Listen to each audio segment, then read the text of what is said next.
हनुमान जी का संकेत रामायण के जिस पात्र की ओर है, उसके बिना तो राम की कहानी ही अधूरी।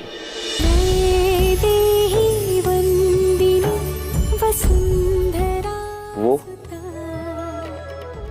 जिसने राजकुमार राम को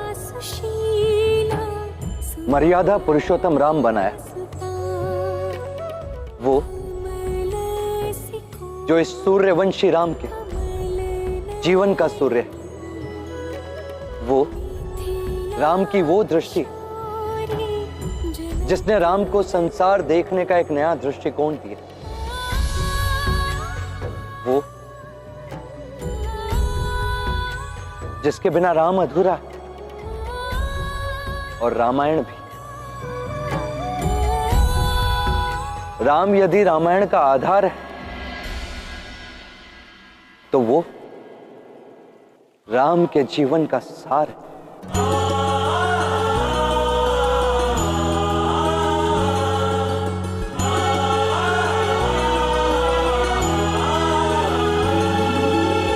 स्पर्श है ये मन से आत्मा का, वो है सीता। प्रेम है ये सिया राम आत्मा का।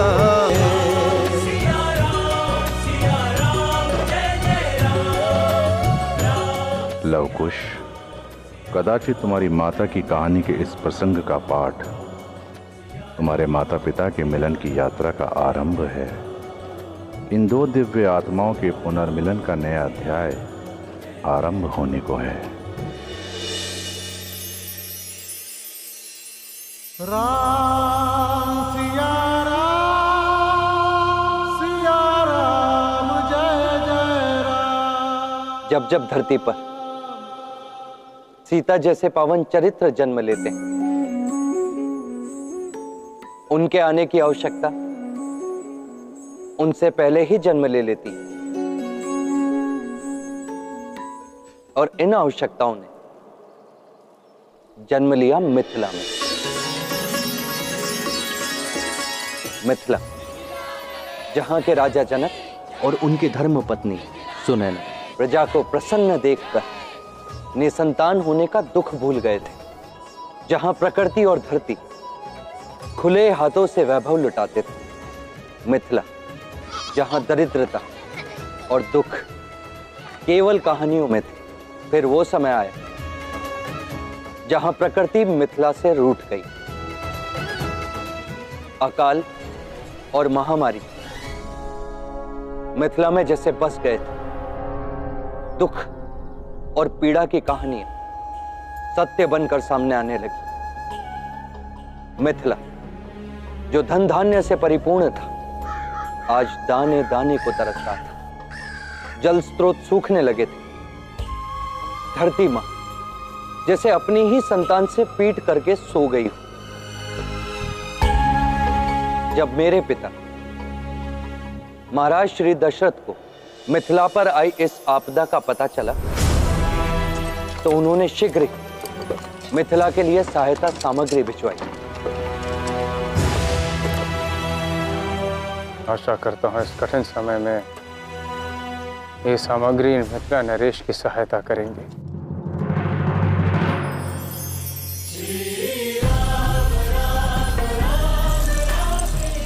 देख रही हो कौशल्या, अयोध्या के उत्तराधिकारी को अभी से ही अपने उत्तरदायित्व का पूरा ज्ञान है। रुको,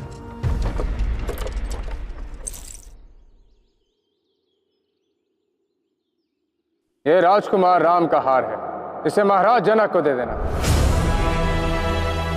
ये उनके लिए सौभाग्य लाएगा।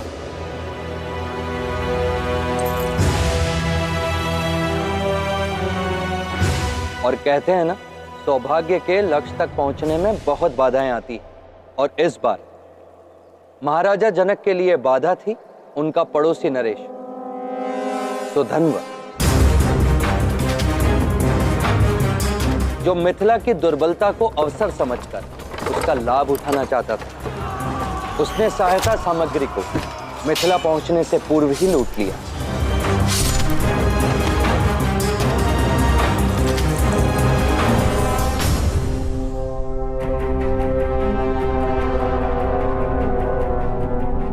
मिथिला की ओर प्रस्थान करो। राजा जनक पर जो विपदा आई है, ऐसे में पड़ोसी सहायता नहीं करेगा तो कौन करेगा?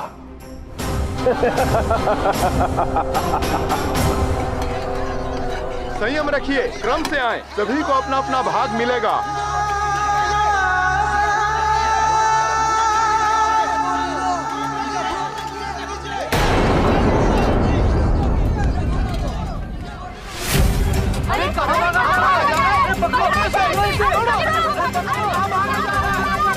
अरे जाने दो बच्चे को, छोड़ दीजिए, बच्चा है।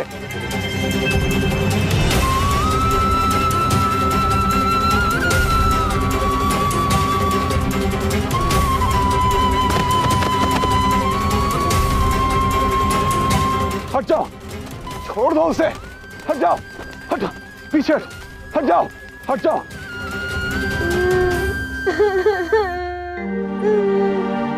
उठो बेटा। बहुत भूख लगी थी महाराज, मेरा पेट इतने से नहीं भरता है।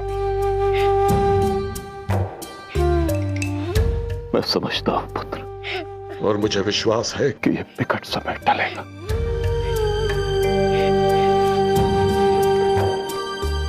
तो समझिए ये विकट समय टल गया मिथिला नरेश।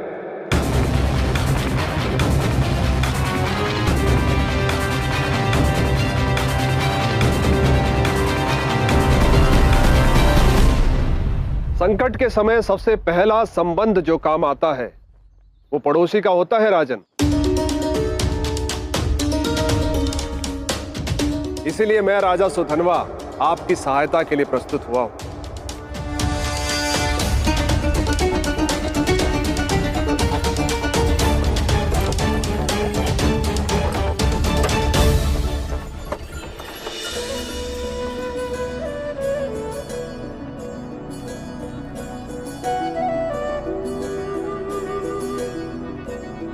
डूबने के लिए तिनके का सहारा ही पर्याप्त होता है राजा सुधन, परंतु मिथिला के इस विकट समय में आप तो पूरी नैया ही ले आए। आपका धन्यवाद करने के लिए हमारे पास शब्द तो नहीं है, परंतु विश्वास कि भविष्य में मिथिला भी कभी आपके काम आ सकेगा। वर्तमान सामने हो तो भविष्य की क्यों सोचे महाराज। उपकार चुकाने का अवसर आपके सामने है मिथिला नरेश। मैं कुछ समझा नहीं राजा। मैं समझाता हूं।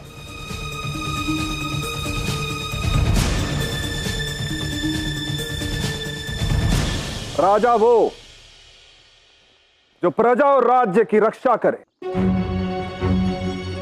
इस भयंकर अकाल में हमने मिथिला की रक्षा की, तो क्या यह उचित नहीं होगा कि अब मिथिला की बागडोर हमारे हाथों में आ जाए। राजा सुधनवा। ना महाराज ना, ये समर्पण नहीं है, समर्पण नहीं है, ये संबंध है। आप मिथिला को हमारे राज्य में सम्मिलित कर दीजिए। रुक जाओ।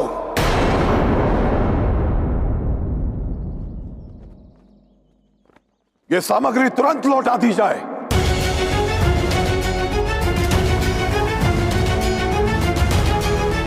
हमें यह सहायता नहीं चाहिए।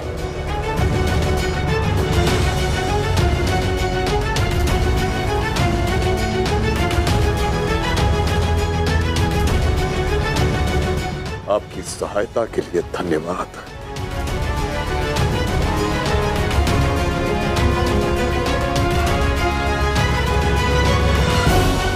पर मिथिला मेरी मातृभूमि है। मां और मातृभूमि का व्यापार नहीं किया जाता, चाहे मूल्य प्राण ही क्यों ना हो। मां प्राण देती है, किंतु आपकी बंजर धरती आप सबके प्राण हर रही है महाराज।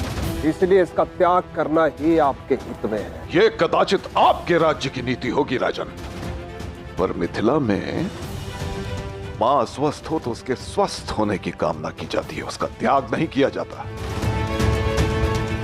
हमें आपकी सहायता और आपकी ये सामग्री नहीं चाहिए।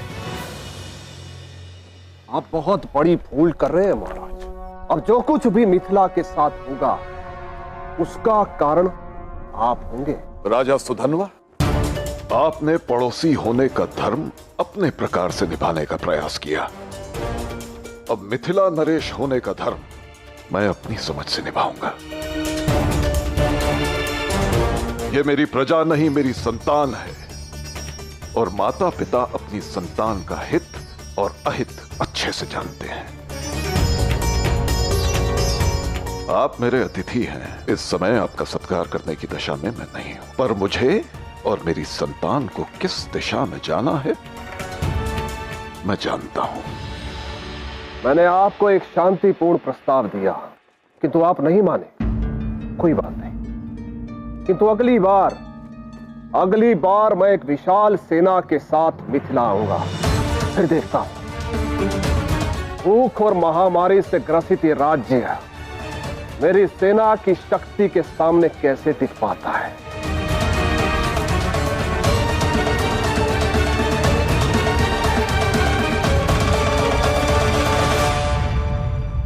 जब व्यक्ति निराशा के व्यूह में फंसा हो, तब एक ही अस्त्र है जो आपकी रक्षा कर सकता है, आस्था और विश्वास। महाराजा जनक ने भी अकाल का सामना करने के लिए इसी महाअस्त्र का प्रयोग किया। उन्होंने ऋषि शतानंद के सुझाव पर इंद्रदेव को प्रसन्न करने के लिए मिथिला में एक महायज्ञ आरंभ किया। कैसा विचित्र संयोग है महाराज। आपके माता पिता ने संतान सुख के लिए यज्ञ किया और महाराजा जनक ने संतान रूपी प्रजा के सुख के लिए महायज्ञ किया। मेरी और सीता की मिलन गाथा हमारे जन्म से पूर्व ही लिखी जा चुकी थी। इतनी प्रतिकूल परिस्थितियों में यज्ञ का आयोजन करना तो अत्यंत कठिन रहा होगा ना महाराज? निसंदेह, पर तब भी महाराजा जनक ने आशा का साथ नहीं छोड़ा। महायज्ञ कई दिनों तक चला।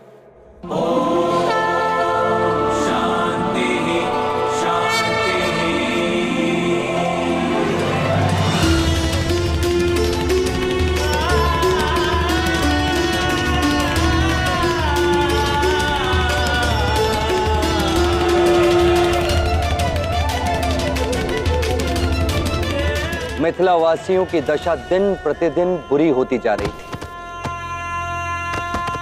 और संकट के इस समय में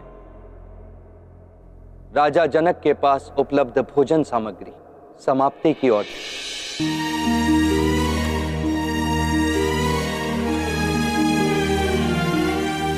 आकाश जैसे करुणा में आंसू बहाना भूल चुका था। सूर्यदेव अपनी संपूर्ण प्रचंडता के साथ मिथिला पर प्रकोप बरसा रहे थे।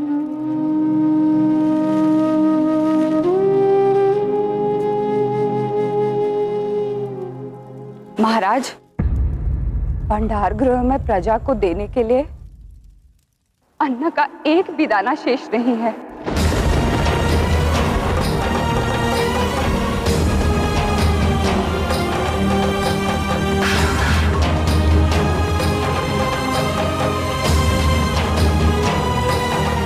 ऋषिवर, इंद्रदेव अब भी प्रसन्न नहीं हुए। अब इस महायज्ञ में कौन सी आहुति शेष है? भूमि शोधन महाराज। किसानों का तारण करने के लिए आपको स्वयं किसान बनना होगा। एक माँ के सोने के पश्चात जब संतान को भूख लगती है तो वो अपनी माँ को कोंच कर जगाती है। ये धरती माँ भी सोई हुई है महाराज, इसे आपको जगाना होगा।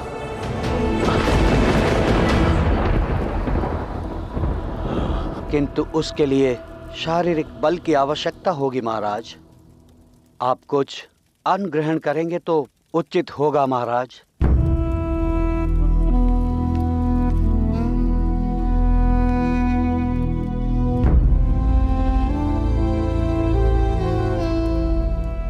महाराज,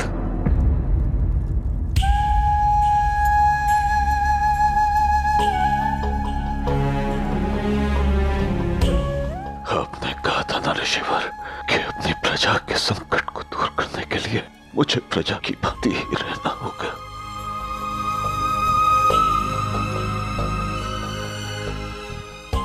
मेरी प्रजा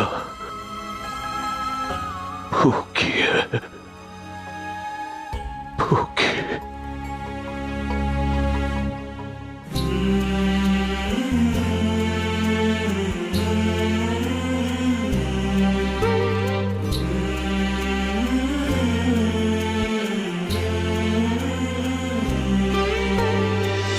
अंतिम रोटी स्वयं न खाई, बाट प्रजा की क्षुधा मिटाई।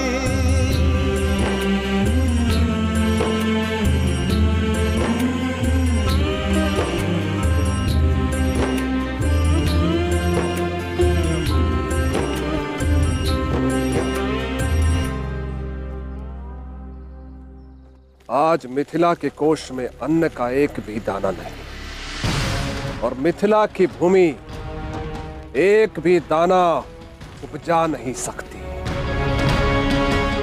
शत्रु को झुकाने का आनंद तब आता है जब उसका विश्वास और आस झुक जाए। अब आनंद आएगा जनक को झुकाने में। आज मिथिला की भूमि जनक और मिथिला वासियों के रक्त से सींची जाएगी।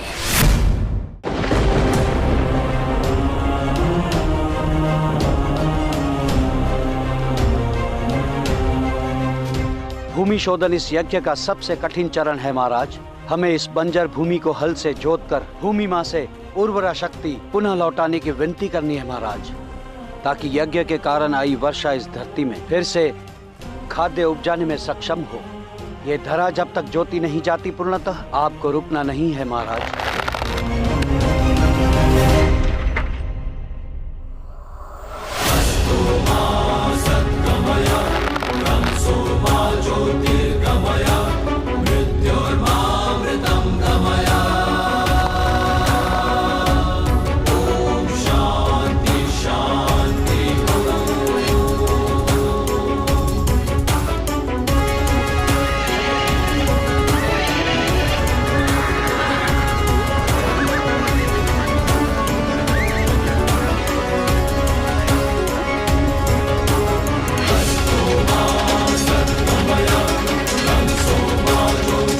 पहला फेरा समाप्त हुआ है पुत्र।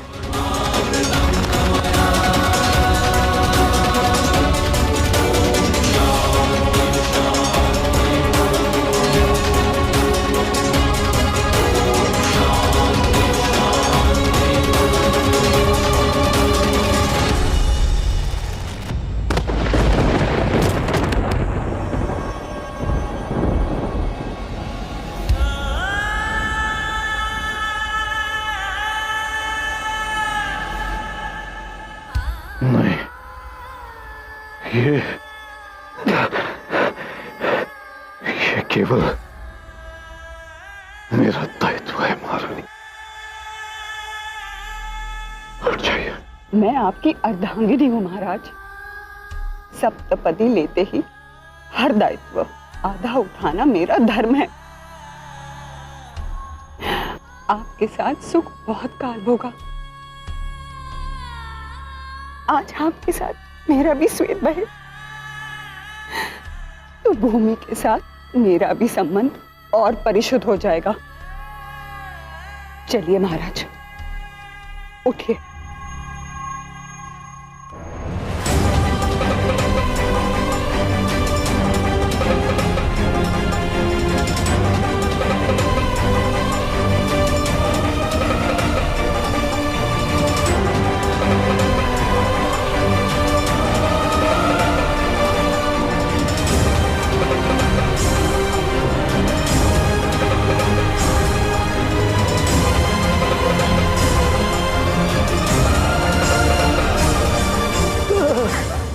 महाराज,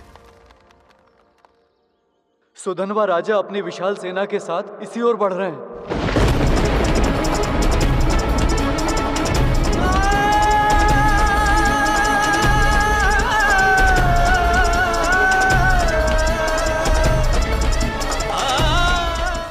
दूसरा फेरा भी संपूर्ण हुआ पुत्र। जनक!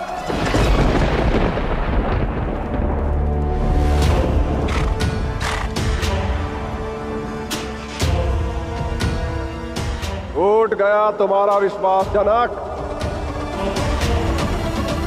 अब भी समय है, अधीनता स्वीकार करो, अन्यथा वर्षा से तो नहीं किंतु रक्त से ये धरती अवश्य सींची जाएगी।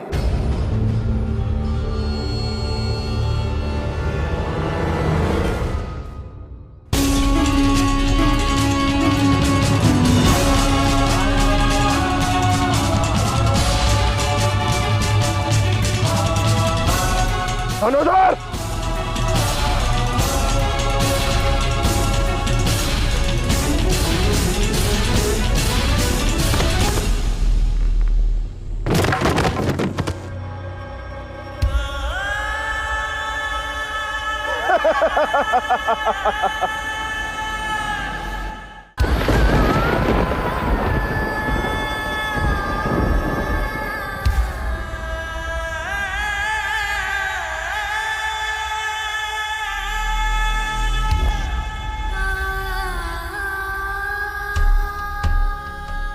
चलो पुत्र,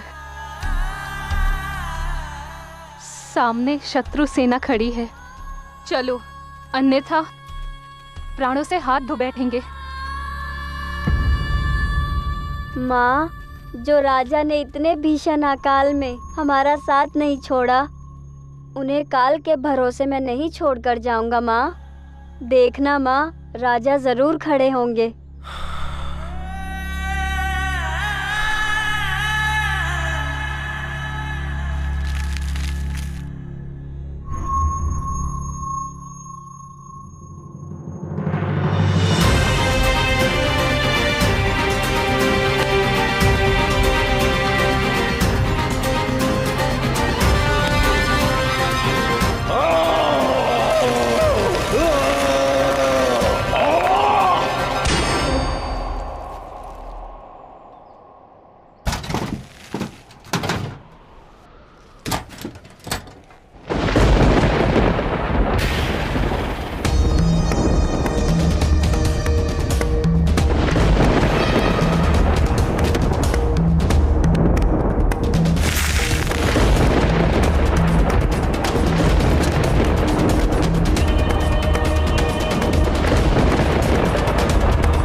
आपको धरती माता की भेंट है राजन, आपको पुत्री रत्न प्राप्त हुआ है।